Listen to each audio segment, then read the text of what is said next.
Ever feel like you're drowning in information, but still wish you had, I don't know, a quicker way to get to real insights? Oh, absolutely. Like a shortcut to being genuinely well informed, but without the overwhelm. Exactly. Maybe even tap into centuries of wisdom in just, a few minutes.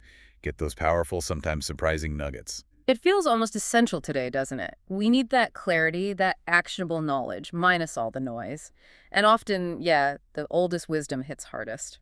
Well, that's pretty much our mission for you today. Welcome to the deep dive. Uh-huh. Today we're digging into a truly ancient source for exactly that kind of practical wisdom. We're looking at excerpts from Proverbs, specifically chapter 10. Right, Proverbs 10. It's a fascinating part of the book. For ages, people have seen Proverbs as this, well, handbook for living. And chapter 10 is significant, isn't it? It's not just random sayings. No, not at all. It actually kicks off the main section, the core collection attributed to Solomon. We're talking 375 short, potent sayings packed in there. Wow, 375. And the structure's quite distinct in this chapter, right?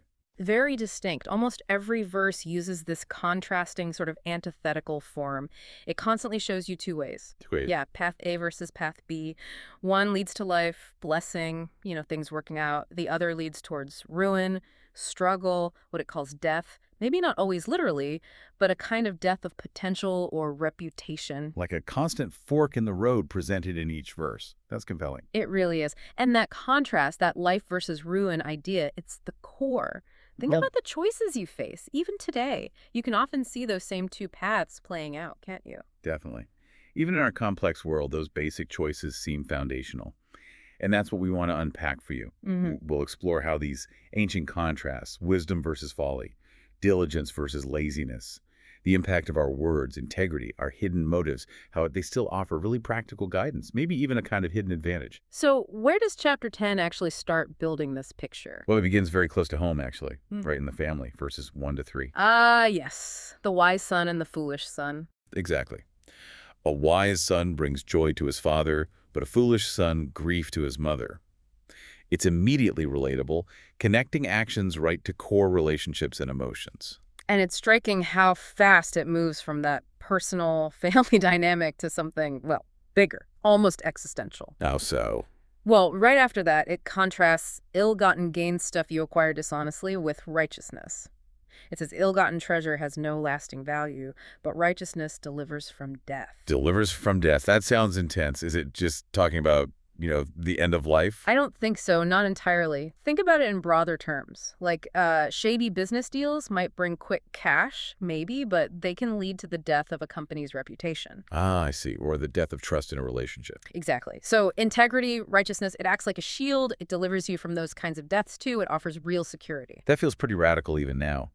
In a world often obsessed with net worth, this ancient text is saying your real lasting security comes from, well, your character, your integrity. It's a long game perspective, isn't it? Not just about the quick win. And wisdom isn't just being clever, it's protective. It brings joy, like verse 1 says, but also this deeper security. So it's all connected.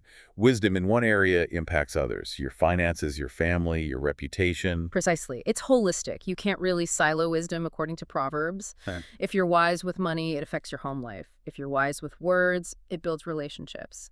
It's presented as an integrated system for living well.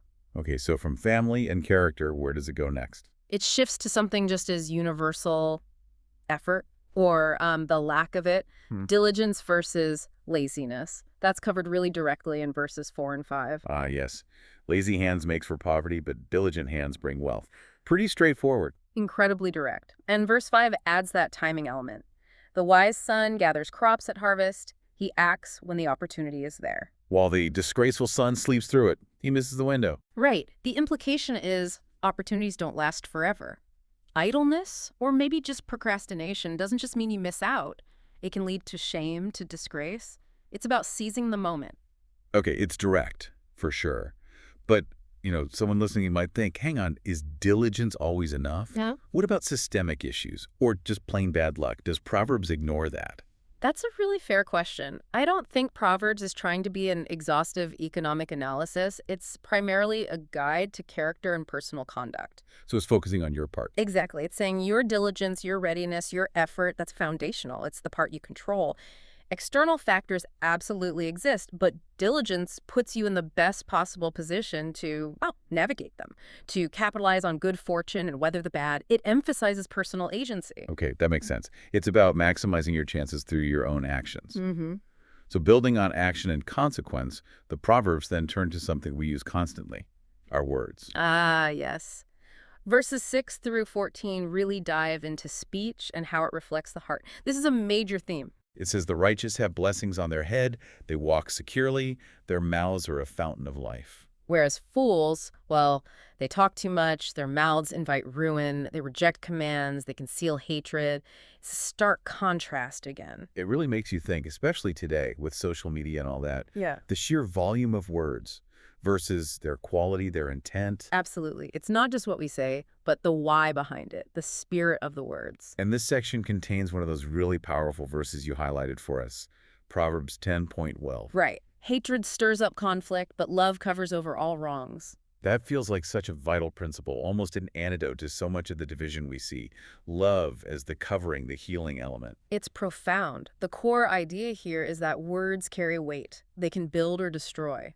And that love, alongside wisdom and integrity, is essential for navigating disagreements, for healing relationships. Okay, so afterwards, the focus shifts again. Yes. Verses 15 through 25 explore how integrity righteousness leads to stability and reward. Living uprightly. It says, the wealth of the rich is their fortified city, but the ruin of the poor is their poverty.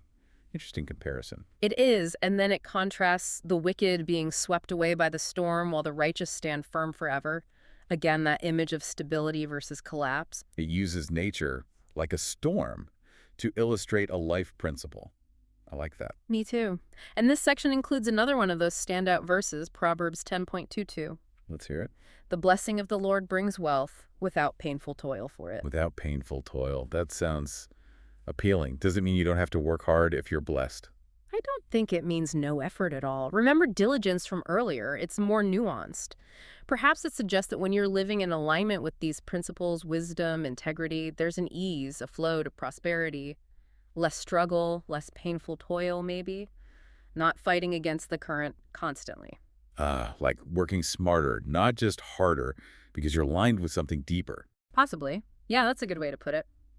It also mentions how reverence, the fear of the Lord, adds length to life, while the years of the wicked are cut short, and that the hope of the righteous brings joy.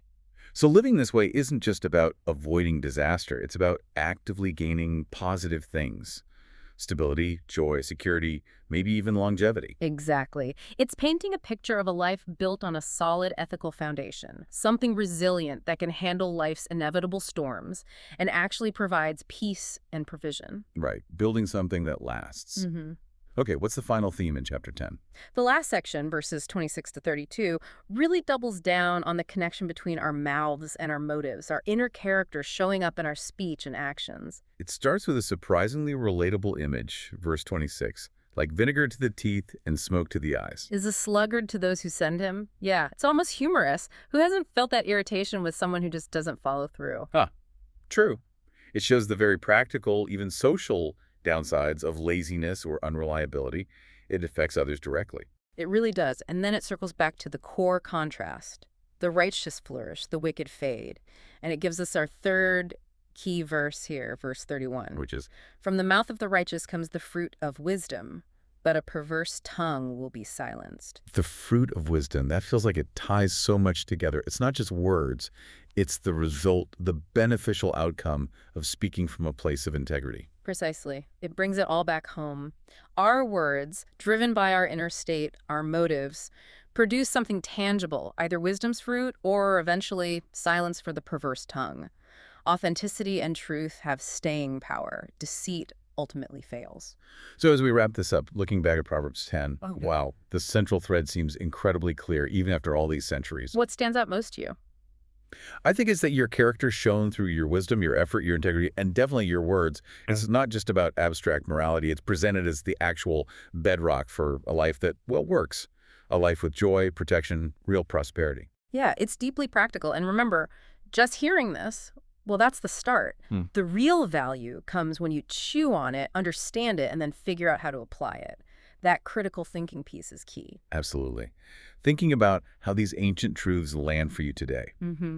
So let's just quickly revisit those three really impactful verses we pulled out.